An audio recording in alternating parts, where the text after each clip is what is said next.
নবী করিম সাল্লাল্লাহু আলাইহি সাল্লাম তার সাহাবীদেরকে সূরা কোরআনের সূরার মতো ধরে ধরে যে জিনিসটা শিক্ষা দিতেন সেই ইস্তেখারা আমরা জানি না। দুঃখজনক বিষয়, আমরা এই গোটা মজলিসের মধ্যে যত মানুষ আছি, কয়জন মানুষ আছি যে আমার জীবনে আমি ইস্তেখারা করেছি? নবী সাল্লাল্লাহু আলাইহি সাল্লাম যেভাবে ইস্তেখারা শিক্ষা দিয়েছেন, ইস্তেখারার সে সুন্নাহ পদ্ধতি অনুযায়ী নামাজ পড়ে ইস্তেখারার দোয়া পড়ে ইস্তেখারা করেছেন কোন একটা সিদ্ধান্ত নেওয়ার আগে, এরকম কয়জন আছেন? হাত তোলেন তো দেখি। এই মাহফিলে কতজন আছেন যে ইস্তেখারা করেছেন? আমি আবার ইস্তেখারার পদ্ধতি কিন্তু শুনতে পারি, শুধু ইস্তেখারা করছেন বললে হবে না, তখন আমি শুনবো যে কিভাবে করছেন।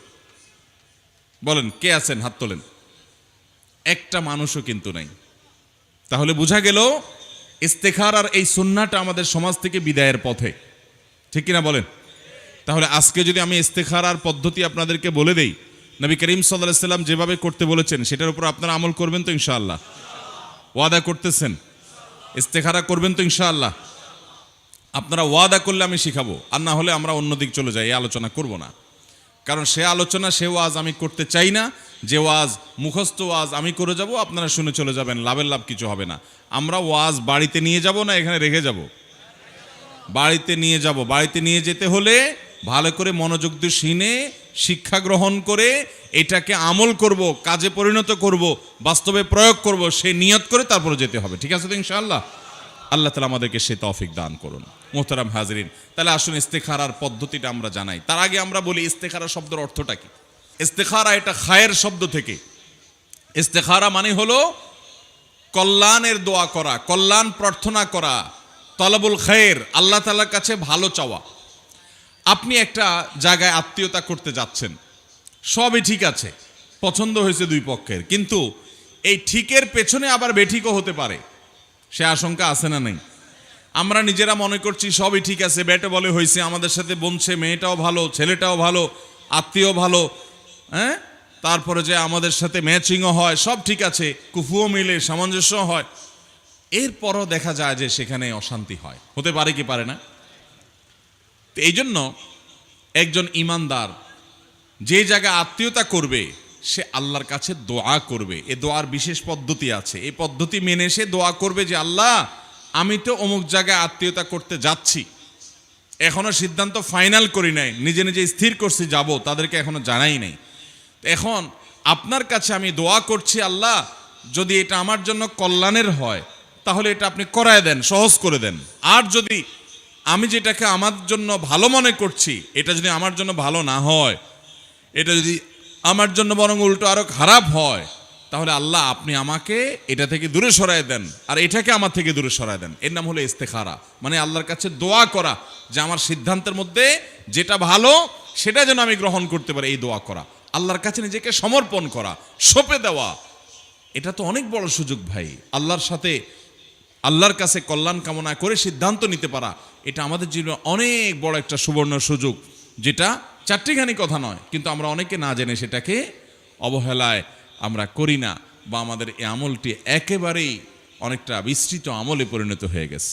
মোহতারাম হাজরিন, তাহলে ইস্তেখারা শব্দের অর্থ আমরা জানলাম। ইস্তেখারা বলতে কি বোঝায় সেটা আমরা জানলাম। ইস্তেখারা মানে হলো কল্যাণ কামনা করা, যে কোনো বিষয়ে ভালো কোন জায়গায় হবে সেটা আল্লাহর কাছে দোয়া করে নেওয়া, যে আল্লাহ ভালোটা যেন হয়। এটা আমাদের জীবনে দরকার আছে না নাই? আল্লাহ যদি কাউকে হেদায়েত করেন, গাইড করেন যে এই দিকে যাও তাহলে তোমার ভালো হবে, তাহলে তার চাইতে সৌভাগ্যবান আর কেউ হতে পারে? অতএব সেই জায়গা আমাদেরকে যেতে হবে। এবার আসুন নবী করিম সাল্লাল্লাহু আলাইহি সাল্লাম কিভাবে ইস্তেখারা শিখিয়েছেন সাহাবীদেরকে। জাবের রাদিয়াল্লাহু তাআলা যে হাদিসটি আমরা বললাম, সেই হাদিসের আলোকে ইস্তেখারা কিভাবে। ইস্তেখারার নিয়ম হলো যে আপনি যে কোনো সময়, নিষিদ্ধ সময় বাদে বাকি যে কোনো সময়, অর্থাৎ নামাজ পড়া কিছু সময় নিষিদ্ধ আছে না, হারাম সময় আছে না, সূর্য ওঠার সময়, সূর্য ডুবার সময়, সূর্য মাঝখানে থাকার সময়, আবার কিছু মাকরু ওয়াক্ত আছে। এই নিষিদ্ধ সময়গুলো বাদে যে কোনো সময়, রাতে দিনে আপনি 2 রাকাত নামাজ পড়বেন সুন্দর করে, উত্তম রূপে ওযু করে, পরিচ্ছন্ন পবিত্র হয়ে সুন্দর করে 2 রাকাত নামাজ পড়বেন। যে কোনো নামাজই সুন্দর হইতে হবে, লম্বা কেরাত দিয়ে, রুকুটা সুন্দর করে করে, সিজদাটা সুন্দর করে করে, ধীরস্থিরতার সাথে, মাধুর্যের সাথে, মহব্বতের সাথে 2 রাকাত নামাজ পড়বেন। এই নামাজটার নাম হলো ইস্তেখারার নামাজ। এটার নাম কি নামাজ? ইস্তেখারার নামাজ। এই ইস্তেখারার নামাজের আবার আলাদা কোনো সূরা নাই কিন্তু, যে প্রথম সূরা ফাতিহার পরে অমুক সূরা এতবার পড়তে হবে এমন কোনো কথা নাই। অন্য সব নামাজ যেভাবে পড়েন একইভাবে সূরা ফাতিহার সাথে আরেকটা সূরা মিলাবেন, আবার পরের রাকাতে সূরা ফাতিহার সাথে যে কোনো একটা সূরা মিলাবেন, মিলায় সাধারণ নিয়ম অনুযায়ী 2 রাকাত নামাজ পড়বেন, তাহলে নামাজ হয়ে গেল ইস্তেখারার। নিয়ত কি থাকবে? ও যে নিয়ত থাকবে, আল্লাহ আমার অমুক সিদ্ধান্ত গ্রহণ করার ক্ষেত্রে আমি তোমার কাছে ভালো কোন পথে হবে সেটা তোমার কাছ থেকে আমি গাইডলাইন আশা করছি, সে নিয়ত করে আমি 2 রাকাত নামাজ পড়ছি। বাস আপনি মনে মনে নিয়ত করলেন আর নামাজ শুরু করলেন, নামাজ শেষ হয়ে গেল 2 রাকাত। 2 রাকাত নামাজ পড়ার পর একটা দোয়া পড়তে হবে, ইস্তেখারার দোয়া। দোয়াটা কি? দোয়াটা হলো আল্লাহুম্মা ইন্নী আস্তাখিরুকা বিইলমিকা। আল্লাহ আমি আপনার ইলম, অসীম ইলম, আল্লাহ সব জানেন, কি হবে কি না হবে সব আল্লাহ জানেন। তো আল্লাহ আপনার সেই ইলম থেকে আমি আমার কল্যাণ কামনা করছি, আপনি সব জানেন, সে জানা থেকে আমাকে একটু কল্যাণের ফয়সালা দেন। আল্লাহুম্মা ইন্নী আস্তাখিরুকা বিইলমিকা, আল্লাহ আপনার ইলম থেকে আমি কল্যাণ কামনা করি। ওয়া আস্তাকদিরুকা বিকুদরাতিকা, এবং আপনার যে অসীম শক্তি আছে সেখান থেকে আমি আপনার কাছে প্রার্থনা করি, শক্তি প্রার্থনা করি, সামর্থ্য প্রার্থনা করি, আমি যেন সঠিক সিদ্ধান্ত নিতে পারি, সেই শক্তি, সেই সামর্থ্য, সে তৌফিক যেন আমার হয়, এটা আপনার কাছে চাই। আল্লাহুম্মা ইন্নী আস্তাখিরুকা বিইলমিকা ওয়া আস্তাকদিরুকা বিকুদরাতিকা ওয়া আসআলুকা মিন ফাদলিকাল আযীম, এবং আপনার মহান অনুগ্রহ করুণা সেটা থেকে আমি প্রার্থনা করি, আপনার কাছে করুণা চাই। আপনার যে সামর্থ্য শক্তি আছে অসীম, আমি সেই অসীম শক্তি থেকে আমি সামর্থ্য চাই আমার নিজের জন্য। আল্লাহ আপনার যে ইলম আছে, সে ইলম, সে মহাজ্ঞান, সেখান থেকে আপনার কাছে আমি কল্যাণ কোন পথে হবে সেটা প্রার্থনা কামনা করি। এই যে আল্লাহর কাছে ন্যস্ত করা নিজেকে।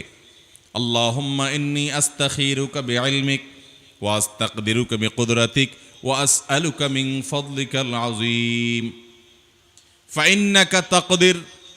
কেন আপনার কাছে শক্তি প্রার্থনা করি? কারণ আপনি পারেন।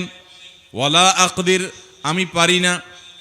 আমি অনেক সময় যোগ বিয়োগ করে একটা হিসাব মিলাই, দেখা যায় হিসাব উল্টে যায়।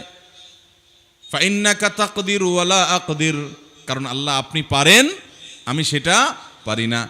ওয়া তা'লামু ওয়ালা আ'লাম, আর আপনি সব জানেন, আমি কিন্তু সব জানি না। ফাইন্নাকা আনতা আল্লামুল গুয়ুব, কারণ আপনি গায়েবের ইলম রাখেন, গায়েব সম্পর্কে মহাজ্ঞানের অধিকারী, কি হবে না হবে এই সব আপনি জানেন। এই জন্য আপনার কাছে আমি নিজেকে সমর্পণ করছি যে আমার এই কাজটাতে কল্যাণ কোথায় হবে আপনি আমাকে ফয়সালা দেন। আল্লাহুম্মা ইন্নী আস্তাখিরুকা বিইলমিক ওয়া আস্তাকদিরুকা বিকুদরাতিক ওয়া আসআলুকা মিন ফাদলিকাল আযীম ফাইন্নাকা তাকদির ওয়ালা আকদির ওয়া তা'লামু ওয়ালা আ'লাম ওয়া আনতা আল্লামুল গুয়ুব। আল্লাহুম্মা ইন কুনতা তা'লামু আন্না হাযাল আমর, আল্লাহ যদি আপনি জানেন যে আমার অমুক কাজটা, বিয়ে অথবা ব্যবসা, আল্লাহ আমার অমুক কাজটা যেটা আমি করতে যাচ্ছি বা যে সিদ্ধান্তটা আমি নিতে যাচ্ছি, আল্লাহুম্মা ইন কুনতা তা'লামু আন্না হাযাল আমরা খায়রুল লি ফি দীনি ওয়া মাআশি ওয়া আকিবাতি আমরি ফায়াসসিরহু লি। আল্লাহ যদি আমি যে কাজটা করতে যাচ্ছি, হাজাল আমরা যখন বলবো তখন ওই কাজটার কথা উল্লেখ করব বা মনে মনে অন্তত স্মরণ করবো, আল্লাহ আমার অমুক কাজটা, তখন মনে মনে চিন্তা করবেন কোনটা, তাহলে অমুকের সাথে ব্যবসা করব কিনা, অমুক জায়গায় ইনভেস্টটা করব কিনা, অমুক দেশে ভিসাটা নেব কিনা, অমুক জায়গায় আমি এখন যাব কিনা, এই কাজটা এই মুহূর্তে করব কিনা, অমুক জায়গায় আত্মীয়তা করব কিনা, এই বিষয়টাকে তখন মাথায় আনতে হবে। কোনটা নিয়ে আমি আল্লাহর কাছ থেকে ইস্তেখারা করছি ওইটা চিন্তা করব। আল্লাহুম্মা ইন কুনতা তা'লামু আন্না হাযাল আমরা খায়রুল লি ফি দীনি ওয়া মাআশি ওয়া আকিবাতি আমরি ফায়াসসিরহু লি ওয়াকদুরহু লি। আল্লাহ আমার অমুক কাজটা, এটা যদি আপনি মনে করেন আমার জন্য ভালো হবে, আমার ধর্মের জন্য, আমার দিনদারিতার জন্য, যে এই কাজ করলে আমার দিনদারিতার কোনো ক্ষতি হবে না, আমার দুনিয়ার জন্য কোনো ক্ষতি হবে না, এবং শেষ পরিণতি, ফাইনাল রেজাল্ট এবং ফলাফলের দিক থেকেও এই কাজে আমার কোনো ক্ষতি হবে না, এটাতে আমার ভালো হবে, এরকম যদি আপনি মনে করেন বা আপনার ইলমে যদি সেরকমই থাকে, তাহলে ফায়াসসিরহু লি, তাহলে সেই কাজটা ফাকদুর হুলি ওয়াসির হুলি, তাহলে সেই কাজটা আপনি আমার তাকদিরে দেন, আমার জন্য নির্ধারণ করে দেন এবং আমার জন্য সেটাকে সহজ করে দেন।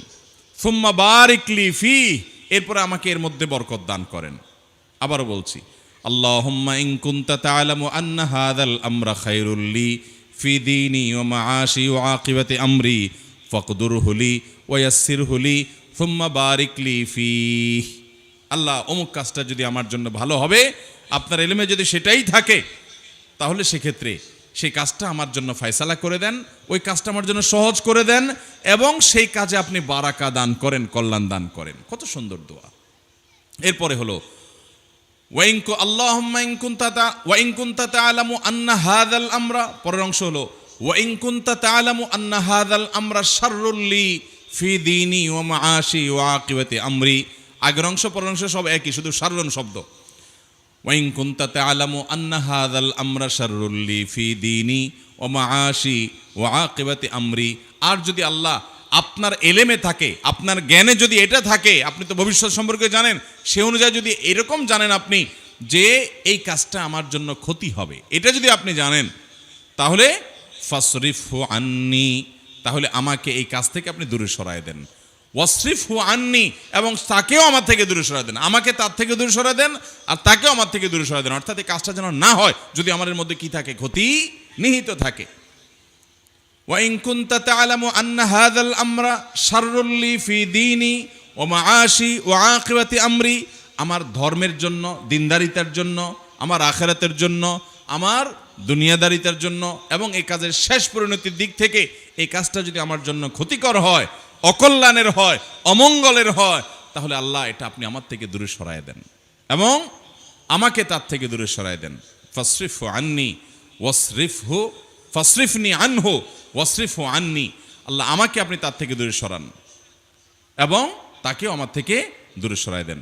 ওয়াকদুর লিল খাইর হাইসু কান, এবং আমার জন্য যেখানে কল্যাণ আছে এই বিষয়ে আপনি সেখানে আপনি আমার জন্য ফয়সালা করেন। সুম্মা রদ্দিনি বি, এরপর আমাকে আপনি সন্তুষ্ট করে দেন। আপনার ফয়সালার প্রয়োজন আমি আবার সন্তুষ্ট হয়ে যাই, সেই তৌফিক দান করেন। কত চমৎকার একটা দোয়া, কত চমৎকার একটা আমল, আমরা করি না, করা হয় না। আমি পুরো দোয়াটা আবারও বলছি। আল্লাহুম্মা ইন্নী আস্তাখিরুকা বিইলমিকা ওয়া আস্তাকদিরুকা বিকুদরাতিকা ওয়া আসআলুকা মিন ফাদলিকাল আযীম ওয়া লা আকদির ওয়া তা'লামু ওয়া লা আ'লাম ওয়া আনতা আল্লামুল গুয়ুব।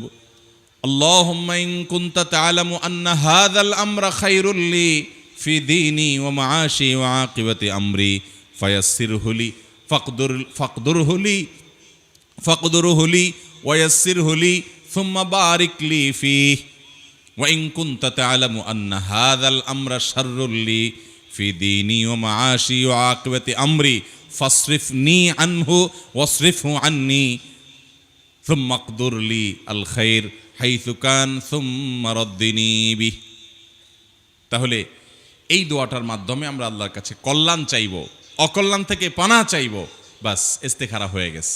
2 রাকাত নামাজ পড়বেন আর এই দোয়াটা অর্থ বুঝে বুঝে পড়বেন। মুখস্থ পড়তে পারেন না, কোনো অসুবিধা নেই, দেখে দেখে পড়েন, তাহলে ইস্তেখারা হয়ে যাবে। যে কোনো বিষয়ে সিদ্ধান্ত নেওয়ার জন্য ইস্তেখারার এই নামাজ, এই দোয়া কয়বার পড়বেন? উত্তর হলো, যতক্ষণ পর্যন্ত সিদ্ধান্তহীনতায় ভুগবেন ততক্ষণ পর্যন্ত এটা কন্টিনিউয়াসলি করতে থাকবেন। এমনও হতে পারে দিনে 2 বার 4 বার করলেন, এমন হতে পারে 1 সপ্তাহ ধরে আপনি করতে থাকলেন, যতক্ষণ পর্যন্ত ওই বিষয়ে ফয়সালা আল্লাহ তাআলা আপনার অন্তরে না ঢালবেন, আপনার অন্তরে আল্লাহ তাআলা সিদ্ধান্ত না দিবেন, আপনাকে স্যাটিসফাইড না করবেন, মন কোনো একদিক না ঝুঁকবে, ততক্ষণ পর্যন্ত আপনি এটা করতে থাকবেন।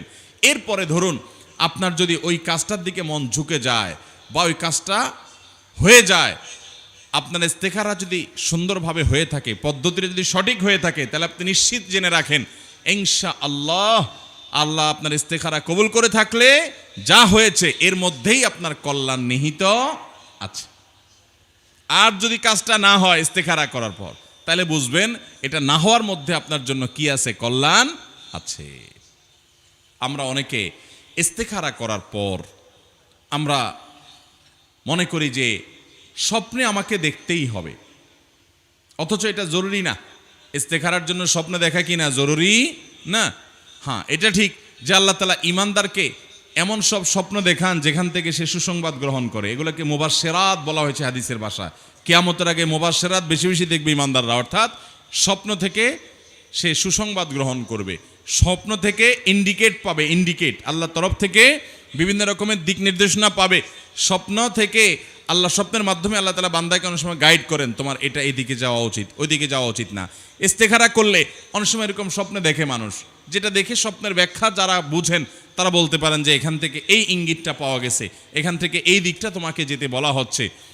আবার এটাও জরুরি না যে সবাই স্বপ্নে দেখবে, স্বপ্ন দেখার জন্য অপেক্ষা করার কোনো দরকার নেই।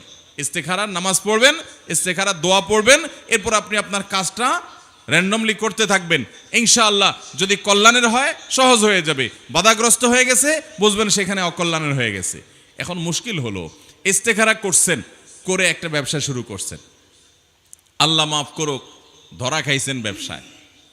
ইস্তেখারা করে ব্যবসা শুরু করছেন কিন্তু ধরা খাইছেন ব্যবসা, এবার কি হবে বলেন?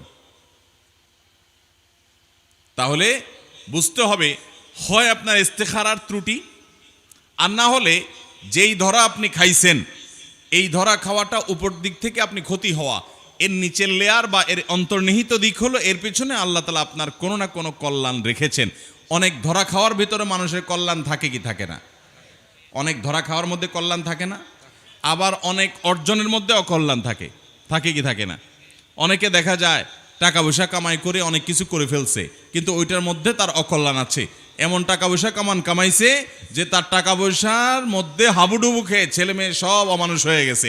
একটা সময় সে আফসোস করে, আরে এই টাকাগুলো আমার না হলে বোধহয় পোলাটা আমার নষ্ট হইতো না। তো এরকম অনেক সময় হয় কি হয় না?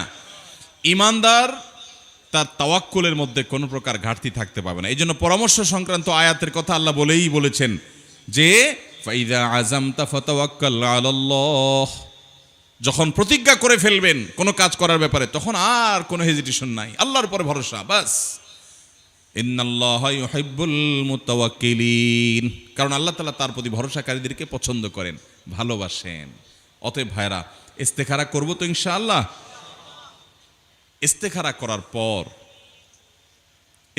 করার পর কোন আল্লাহর বান্দা, দাউদ আলাইহিস সালাম থেকে বর্ণিত ওনার একটা উক্তি একটা রওয়ায়াতে আসছে, সেটার আলোকে আমরা বলি, ইস্তেখারা করার পর কোনো মানুষ যদি নাখোশ হয়, আরে ইস্তেখারা করে কাজটা করলাম, কই আমার তো ভালো কিছু হলো না, ইস্তেখারা করে করলাম, কই আমার তো আরো ক্ষতি হলো, এরকম যদি কেউ হতাশ হয়, অস্থির হয়, তাহলে এটা আল্লাহ তাআলার নারাজগির কারণ, এটা আল্লাহ তাআলার অসন্তোষের কারণ।